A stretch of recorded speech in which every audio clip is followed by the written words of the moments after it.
Good morning. कसे आहात सगळे? आज आहे शनिवार आणि त्यामुळे आज आपण करणार आहोत उंबरपूजन. मी दर शनिवारी किंवा दर अमावस्येला हे उंबरपूजन करत असते. यामुळे काय होतं की घरात कुठलीही निगेटिव्ह एनर्जी किंवा कुठलीही वाईट बाधा आपल्या घरामध्ये कधी प्रवेश करत नाही. यासाठी मी माठातलं थंडगार पाणी आधी उंबऱ्यावर टाकून उंबरा स्वच्छ पुसून घेतला. असं म्हणतात की आपल्या उंबऱ्यावर विष्णू आणि लक्ष्मीचा वास असतो. त्यांना माठातलं पाणी हे खूप जास्त आवडतं. म्हणून मी त्याच्यावर आधी माठातल्या पाण्याने स्वच्छ माझा उंबरा पुसून घेतला.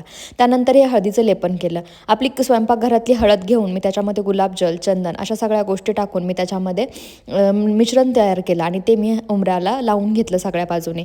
याबाबत एक सायंटिफिक गोष्ट ही अशी की या हळदीच्या लेपनामुळे घरात कुठलीही किडे, मुंगी या मुख्यद्वाराने, प्रवेशद्वाराने घरामध्ये येत नाहीत आणि कुठलीही निगेटिव्ह एनर्जी आपल्या घरामध्ये येत नाही.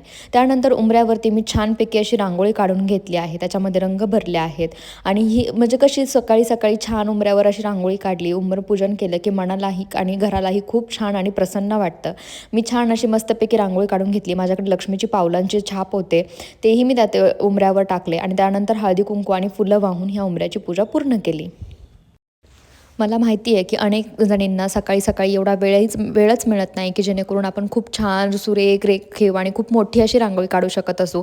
पण फक्त आपल्याला काय करायचं की आपण जेवढा लेप लावलं तेवढा आपल्या द्वाराच्या प्रवेशाजवळ किंवा जेवढी जागा आहे त्यामध्ये एक छोटासा वेल किंवा छोटीशी फुलांची ही जशी मी काढली तशी आपण आपल्या दारासभोवती काढू शकतो. आणि हे त्याच्यानंतर 4-5 दिवसही हे केलं तर कुणीही खराबही होत नाही आणि ते आपले दार खूप छान दिसते.